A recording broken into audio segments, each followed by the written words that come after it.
Mbappe, Thuram,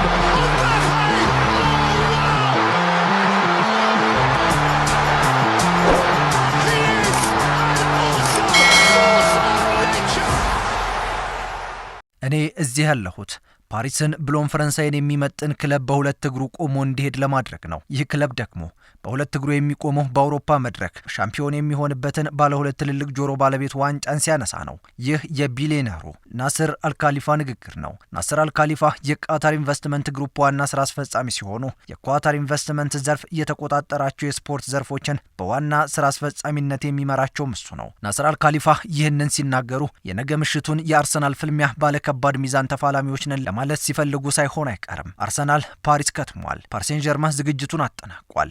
ተጠባቂው የሻምፒዮንስ ሊግ ፍልሚያና የአርቴታ የመጨረሻው ኑዛዜ የዛሬው የሌጀንድ ስፖርት ጥንቅራችን ትኩረት ይሆናል። ገጹን ላይክ፣ ሼር፣ ሰብስክራይብ በማድረግ ይወዳጁ። አዳዲስና ታሪካዊ ስፖርታዊ መረጃዎችም ይድረሷቸው። እንቀጥላለን። Mbappe, Thuram,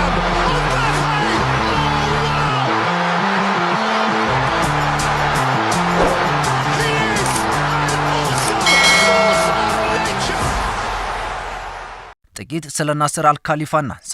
ናስር አልካሊፋ በዜግነት ኳታራዊ ናቸው። የኳታር መንግስት በስፖርት ኢንቨስትመንት ዘርፍ መሰማራት ሲፈልግ የዘርፉን ስራ በዋና ስራ አስፈጻሚነት እንዲመሩ የሾማቸው ሰው እርሳቸው ናቸው። እርግጥ ኳታር የኢንቨስትመንት ዘርፉ በውስጡ ብዙ የስፖርትና የመዝናኛ ዘርፎችን ነው የሚያስተዳድረው። ወዲህ በቴሌቪዥን ስርጭት እንደ ቢኢን ስፖርትና አልሃማሊያ በእግር ኳስ ዘርፍ የፓሪሱ ኃያል ክለብ ፓሪስ ሴን ዠርመን በሳውዲ አረቢያ የተለያዩ ክለቦች ላይ የተለያዩ መጠን ያላቸው ድርሻም አላቸው። ይህንን ሁሉ ዘርፍ የሚመሩት ናስር አልካሊፋ ናቸው። ናስር አልካሊፋ ያለፉትን 14 ዓመታት በፈረንሳይ ፓሪስ አሳልፈዋል። 2.4 ቢሊዮን ዩሮ የሚገመት ሀብት ፈሰስም አድርገዋል። በየዓመቱ 130 ሚሊዮን ዩሮ የሚደርስ የፋይናንስ ቅናሽ ያጋጥማቸዋል። ይህ ሁሉ እያለ ግን እነርሱ በኢንቨስትመንቱ ዘርፍ ወደ ኋላ አይሉም። ከሰማይ እንደወረደ መና የአውሮፓ ሻምፒዮንስ ሊግ ዋንጫ በመናፈቅ ድፍን 14 ዓመታትን አሳልፈዋል።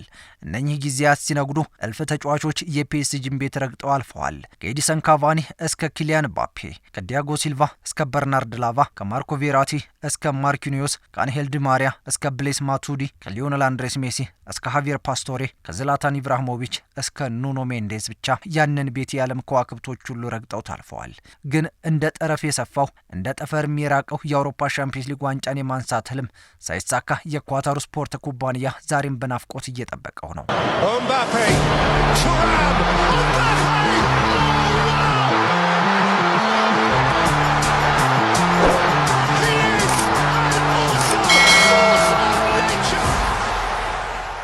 አሁን ከዋክብቱን የሸኘው ፓሪስ ሴን ዠርመን ባልተጠበቁ አዳዲስ ከዋክብቶች ታሪክ ለመስራት ጫፍ ላይ ደርሷል። የትልቁን ባለጆሮ ዋንጫ ከፍ አድርጎ ለመሳም የሚቀረው የቤት ስራ ቢኖርም የ180 ደቂቃ ፍልሚያ ብቻ ነው። አንደኛው 90 ደቂቃ ነገ የሚደረገው መርሃ ግብር ሲሆን ሁለተኛው መርሃ ግብር ደግሞ ምናልባትም አርሰናልን ጥሎ ካለፈ በፍጻሜው የሚያደርገው ትንቅንቅ ይሆናል።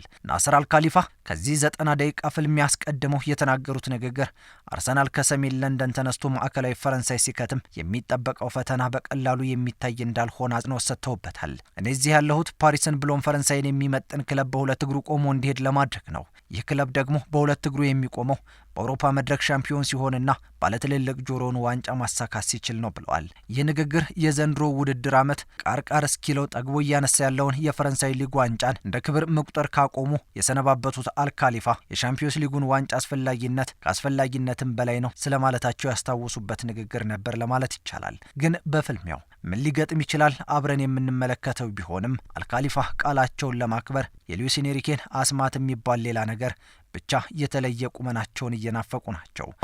Mbappe, Thuram,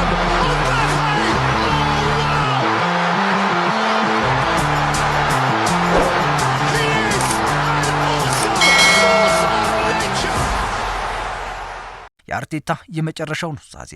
ይህ የአርሰናሉ አለቃ ሚኬል አርቴታ የመጨረሻ ኑዛዜ ነው። ቃሉም እንዲህ ይላል። እርግጥ ነው በቦርንማውዝ በፕሪሚየር ሊጉ ተሸንፈናል። ከዚህ ጨዋታ አስቀድሞ የነበረው ጨዋታዎችም ላይ ተመሳሳይ ትዕይንትን አስተናግደናል። ይሄ እኛን የሚሰብረን ወይንም ደግሞ አንገት የሚያስደፋን ጉዳይ አይደለም ብለዋል። አርሰናል በቀላሉ የሚሰበር ስነ ልቦና አይደለም ያለው። በቤርናባው ያደርጉታል ተብሎ ያልተገመተውን ነገር እኛ ግን የማይቻል የሚመስለውን ሁሉ ችለን አሳይተናል። እኛ በቤርናባው ይህንን ማድረግ ከቻልን በፈረንሳይ ፓሪስ ፓርክ ደስ ፕሪንስ ይህንን ለመቀልበስ ምን ሊያግደን ይችላል ሲል ይጠይቃል። በእርግጥ ይህ ለብዙዎች የማይዋጥ ቢመስልም ሀቁ ግን ሜዳ ላይ ሊፈጠር የሚችለውን ጉዳይ ማንም እርግጠኛ ሆኖ መናገር አይችልም ነው። በስፔን ሳንቲያጎ በርናባው የተሰራው ገድል በፓርክ ደስ ፕሪንስ ሊደገም እንደሚችል አስቀድመው የሚኬል አርቴታ ልጆች ፍንጭ እየሰጡ ሲሆን ለዚህም በብዙ የሞራል ከፍታ ውስጥ ስለመሆናቸው ክለቡ ይፋ አድርጓል። አርሰናል እንደሚለው በማርቲን ኦዴጋርድ የሚመራው ክለቡ አስፈላጊውን ዝግጅት አድርጎ እዚያ ፓሪስ ከትሟል።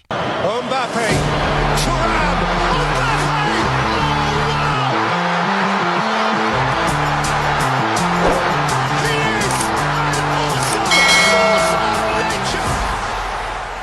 ሚኬል አርቴታ ጉዳይ ግን በብዙ መንገዶች ትችትን እያስተናገደ ይገኛል። አንድ ቢባል ከሰሞኑ የቡንደስሊጋ ዋንጫውን ያነሳው ቪንሰንት ካምፓኒን ስኬት በማንሳት ሲቀጥልም ከሪያል ማድሪድ ጨዋታ ማግስት ያደረጋቸው ጨዋታዎች ስኬት አልባ በመሆናቸው አሁንም በፕሪሚየር ሊጉ ወደ ኋላ ሊንሸራተት የሚችልበት እድል እንዳለ በማንሳት ትችቶች እየወረዱ ይገኛሉ። አርሰናል እንደ ክለብ ከሚገባው በላይ ጊዜ ሰጥቶታል የሚሉም አሉ። አንዳንዶች ደግሞ ትዕግስትም ልክ አለው የሚሉ አሉ። እውነታው ግን ሚኬል አርቴታ እንደሚለው አርሰናል የራሱን ታሪክ በራሱ መዳፍ ላይ እየጻፈ የሚገኝ ታላቅ ክለብ ሆኗል በሚለው ነው። እርሱ እንደሚለው አሁን እየተገነባ ያለው አርሰናል የቡድን ዳይናሲቲ ያለ ብዙ ስፖርት ኢንቨስትመንት ከፍተኛ ግምት የሚሰጠው ቡድን ነው እየተገነባ ያለው ባይ ነው። ግን ይህ አሰልጣኙን አጣብቂኝ ውስጥ ከማስገባት የሚያወጣ አይመስልም። ለዚህ ሁሉ ፍቱን መድኃኒቱ የነገውን ፍልሚያ በድል አጠናቆ ለፍጻሜው መብቃት ነው። ከዛም በታሪክ ለመጀመሪያ ጊዜ ዋንጫን ማንሳት ወይንም ደግሞ ከ19 ዓመት በኋላ ለመጀመሪያ ጊዜ ለፍጻሜ መድረስ። ይህ ደግሞ የአርሰናል ሰዎች በፍጹም መስማትም እንዲሆንም የማይፈልጉት ጉዳይ ነው። ግን እንዴት ይታረቅ? መልስ አልባ ጥያቄ ቢመስልም ከነገው ጨዋታ በኋላ የሚከተሉት ጉዳዮች ለዚህ ጉዳይ መልስ ሊሆኑ ይችላሉ። ለዚህ ጉዳይ ብቻ ሳይሆን ለሌሎችም ጥያቄዎች የተጓዳኝ ጥያቄ መልሶችን ይዘው ብቅ ማለታቸው የሚቀር አይመስልም። Mbappe, Thuram,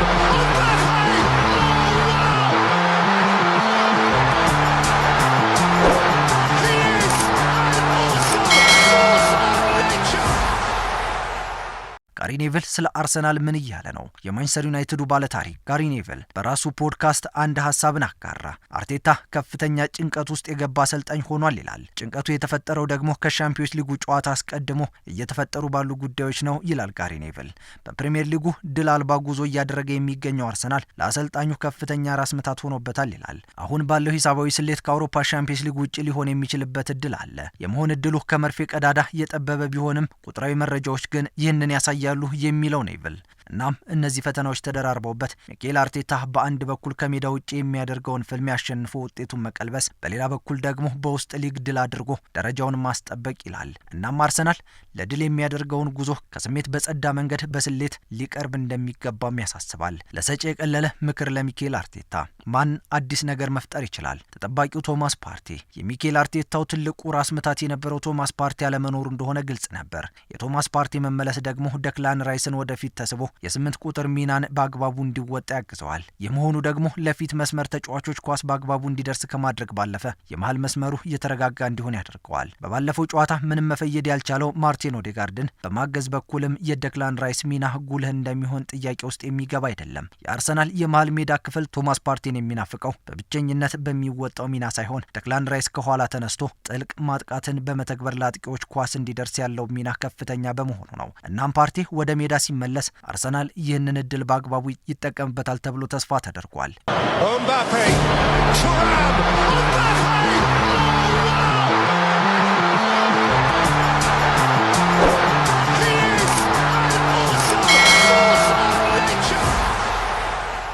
ብዙ ሟርት መሳይ ወሬ ሲናፈስ የሰነበተበት ኦስማን ዴምቤሌ እንደሚሰለፍ ተረጋግጧል። እናም ይህ ለአርሰናሎች ከባድ ፈተና እንደሚሆን መናገር ይቻላል። ብዙዎች እንደሚሉት ዴምቤሌ ብቁ አይደለም ቢባልም እውነታው እርሱ በአርሰናል ላይ ዳግም ሊነግስ ዝናውም ሊናኝ ዝግጁ ነው ተብሏል። ነገ ረቡዕ ምሽት 4 ሰዓት ላይ ፍልሚያው ይጀምራል። አይኖች ሁሉ ወደ ፓሪስ ወደ ፓርክ ደስ ፕሪንስ ያመራሉ። ጥንቅራችን አበቃ። ይህ ሌጀንድ ስፖርት ነው። ይህንን ቻናል ላይክ፣ ሼር፣ ሰብስክራይብ በማድረግ አዳዲስና ታሪካዊ ስፖርታዊ መረጃዎች ይድረሷቸው። ቸር ቆዩልን።